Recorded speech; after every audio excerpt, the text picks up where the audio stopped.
नमस्कार, मैं शीतल शर्मा और आप देख रहे हैं हमारा खास कार्यक्रम बात भारत की। जम्मू कश्मीर विधानसभा चुनाव में जहां एक चरण संपन्न हो चुका है, वहीं दूसरे चरण के लिए उल्टी गिनती शुरू हो गई है।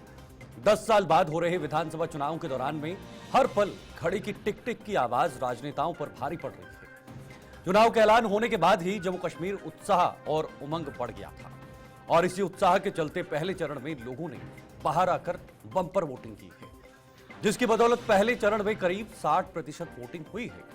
हालांकि वोटिंग प्रतिशत का बढ़ना लोकतंत्र की निशानी तो है ही, इसके साथ साथ राजनीतिक दल भी अगले 2 चरणों के लिए खूब मेहनत कर रहे हैं। वहीं जहां बीजेपी से दिग्गज नेता जम्मू कश्मीर पहुंच रहे हैं और रैलियों को संबोधित कर रहे हैं, तो वहीं कांग्रेस नेता भी पीछे नहीं है। नेशनल कॉन्फ्रेंस के साथ साथ गठबंधन कर कांग्रेस भी प्रचार प्रसार को धार देने में लगी हुई है। इसी कड़ी में राहुल गांधी ने जम्मू कश्मीर का दौरा किया और बीजेपी पर जमकर निशाना साधा। इस दौरान राहुल गांधी ने अपनी मोहब्बत की दुकान से मीठे पकवान परोसने का काम किया, लेकिन यह मिठास आम लोगों तक पहुंचेगी या नहीं, यह 8 अक्टूबर को साफ होगा। सुनिए।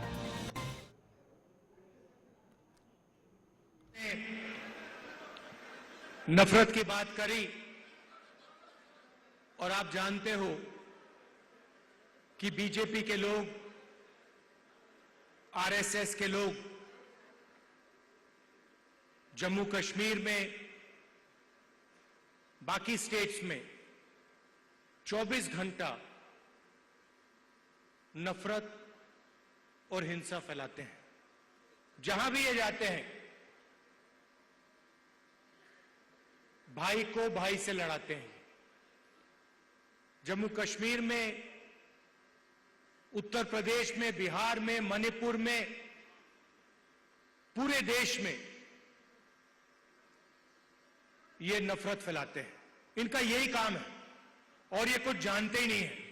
ये सिर्फ नफरत फैलाना जानते हैं और इनकी राजनीति भी सिर्फ नफरत की राजनीति।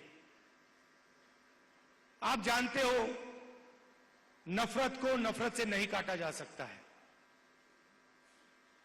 आपने देखा होगा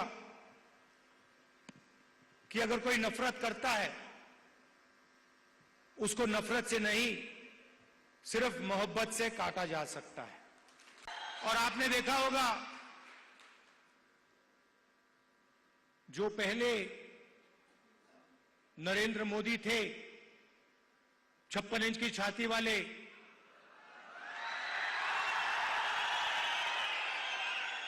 आपको उनका चेहरा दूर से दिखाई देता है। मैं तो पार्लियामेंट में उनके बिल्कुल सामने खड़ा रहता हूं, तो साफ दिखता है कि वो जो पहले नरेंद्र मोदी थे, वो आज नरेंद्र मोदी नहीं बचा है।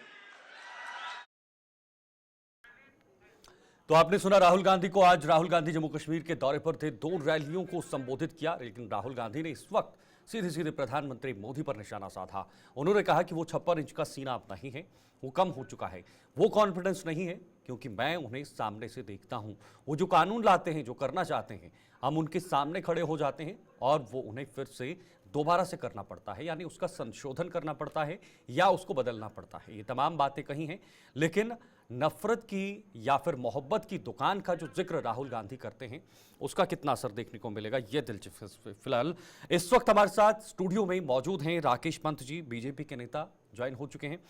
मलिक जावेद अंसारी जी हैं, कांग्रेस के प्रवक्ता, इस वक्त आपके टीवी स्क्रीन पर, और दिनेश मल्होत्रा जी राजनीतिक विश्लेषक हैं, वो भी इस वक्त हमारे साथ जुड़ चुके हैं। मैं आप सभी का बहुत बहुत स्वागत करना चाहूंगा आज के इस खास विषय पर हमारे साथ जुड़ने के लिए।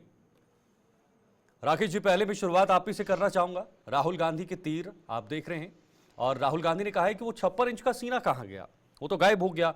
अब वो कॉन्फिडेंस पीएम मोदी में नहीं है जो पहले था। क्या जवाब देंगे आप? राहुल गांधी का सब्जेक्ट साइकोलॉजी नहीं है और पिछले काफ़ी अरसे से कांग्रेस के लोग और उनके जो आसपास की कोटरी है, उनको सियासत पढ़ाने की कोशिश कर रही है, राजनीति पढ़ाने की कोशिश कर रही है, जिसमें वो उपाध्यक्ष रहते हुए 27 बार फेल हो चुके हैं। तो इसलिए जो उनका सब्जेक्ट है उसमें ही वो फेल हो रहे हैं, तो साइकोलॉजी कहां से पढ़ेंगे। और रही बात प्रधानमंत्री जी के कॉन्फिडेंस की, तो राहुल गांधी के दादा फिरोज खान नहीं, राहुल गांधी के परदादा पंडित जवाहरलाल नेहरू जी के रिकॉर्ड को ध्वस्त किया है प्रधानमंत्री श्री नरेंद्र मोदी ने। नेहरू जी 2 बार चुनकर आए और 1 बार नॉमिनेट हुए, और प्रधानमंत्री नरेंद्र मोदी सीधे जनता के द्वारा 3 बार प्रधानमंत्री बने हैं। तो कॉन्फिडेंस किसमें है ये आपको पता है। और पिछले दिनों जो यहाँ पर रैली हुई किश्तवाड़ में, और आपने देखा होगा कि प्रधानमंत्री जी का कॉन्फिडेंस, बॉडी लैंग्वेज, उनके तेवर, फ्लेवर, और वो पूरा कॉन्फिडेंस के साथ लबरेज थे। और जम्मू कश्मीर की बात जब वो करते हैं तो जम्मू कश्मीर में बदलाव की बात करते हैं, 3 परिवारों से जो इस जम्मू कश्मीर को छुड़ाने की बात करते हैं। और ये सीधी लड़ाई, उन्होंने कहा था कि सीधी लड़ाई जो है वो जम्मू भारतीय जनता पार्टी और नेशनल कॉन्फ्रेंस और इसके बीच में या 3 परिवारों के बीच में नहीं है, ये जम्मू के युवाओं के बीच में और इन 3 परिवारों के बीच में है। तो प्रधानमंत्री जी द्वारा छेड़ा गया युद्ध जो 2014 में भ्रष्टाचार के विरुद्ध उन्होंने छेड़ा, और उसके बाद जम्मू कश्मीर को प्रगति के रास्ते पर आगे राहुल गांधी कह रहे हैं कि बीजेपी और आरएसएस देश को लड़ा रहे हैं, देश के युवाओं को लड़ा रही हैं, जातिवाद पे लड़ाई की जा रही है, धर्म के नाम पे लड़ा रहे हैं, ये तमाम चीजें कही हैं। ये 1984 भूल जाते हैं कि एक परिवार को खुश करने के लिए इतने सारे सिख भाइयों की हत्या कर दी गई, और लड़ा कौन रहा है? आरएसएस लड़ा रहा है। अभी आप देखिए वहां पर जाकर साउथ में जितना काम संघ ने किया है, और इनकी दादी के खुद अल्फाज क्या थे और कांग्रेस के बड़े नेताओं के तब के अल्फाज क्या थे संघ के बारे में, वो ज्यादा राहुल गांधी को संघ के बारे में पढ़ने की आवश्यकता है। मैं इससे ज्यादा कुछ नहीं कह सकता। ठीक है, ओके जावेद जी, मैं सीधे आपका रुख करना चाहूंगा। जावेद जी क्या कहेंगे आज की टिप्पणी पर? प्रधानमंत्री मोदी का कॉन्फिडेंस गिर चुका है, राहुल गांधी ने कहा है, और बार बार वो अपनी मोहब्बत की दुकान का जिक्र करते हैं। मोहब्बत की दुकान का कितना मीठा पकवान है या कितना तीखा पकवान है, ये तो जनता बताएगी, और 8 अक्टूबर को ये रिजल्ट भी सामने आएंगे, परिणाम भी सामने आएंगे। लेकिन राहुल गांधी कह रहे हैं कि 56 इंच का सीना अब खत्म हो चुका है। ऐसा होता तो अमेरिका में शायद डंका नहीं बजता। क्यों अब अमेरिका वीजा नहीं दे रहा है, भारत को बिना वीजा के बुला रहा है? 6 महीने का अपॉइंटमेंट नहीं मिल रहा है वीजा का, विजिटर वीजा का भी दिल्ली में, और अमेरिका में मोदी जी हैं। खैर वो बहरहाल बात अलग है। अभी जो भाषण दिया राहुल जी ने, मैं उनकी एक बात से सहमत हूँ कि भाई से भाई को लड़ाते हैं। 1.5 साल हो गया है, मणिपुर चल रहा है, वो उसका उदाहरण है, आप इससे अंदाजा लगाएं। दूसरी बात यह है कि कॉन्फिडेंस लेवल मोदी जी का क्यों कम है। ब्रॉडकास्टर बिल किसने वापस लिया? मोदी जी ने वापस लिया। कांग्रेस जेपीसी ने किसने भेजा उनको? मोदी जी ने भेजा।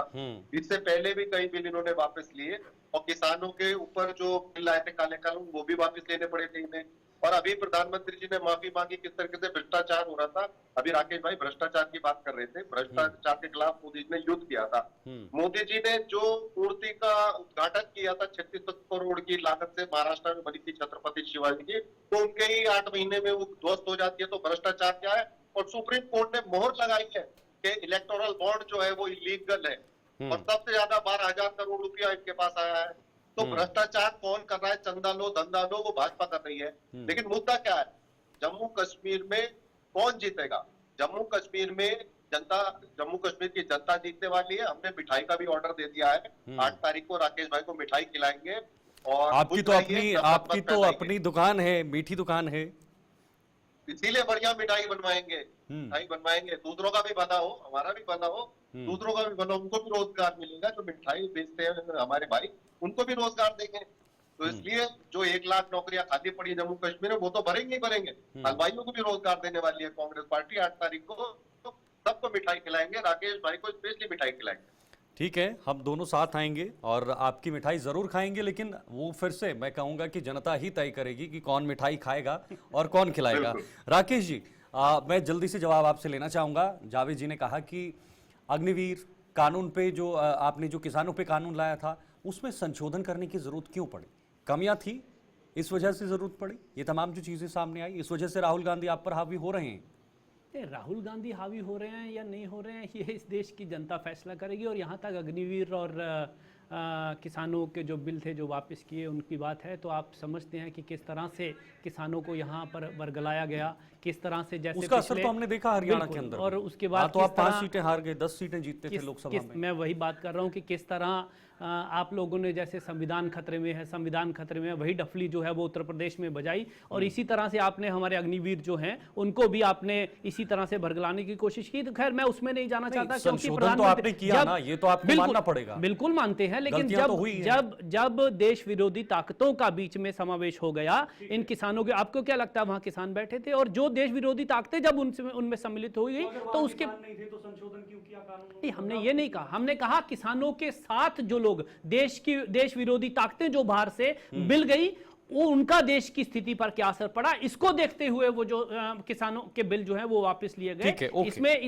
इसमें मुझे लगता है कि कोई खुश होने वाली बात। मैं इस पर भी बातचीत करूंगा, देश जो विरोधी ताकतों की आपने बात की। फिलहाल मुझे ब्रेक पर जाना पड़ेगा, लेकिन उसके बाद सीधे मैं दिनेश जी आपके पास आऊंगा, क्योंकि वक्त एक छोटे से ब्रेक का है, फौरन लौटते हैं।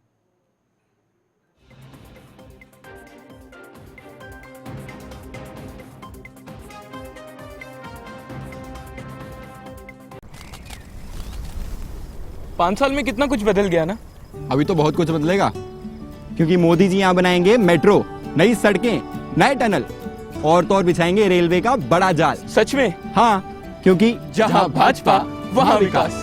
शांति, स्थिरता और विकास, जम्मू कश्मीर को मोदी पर विश्वास।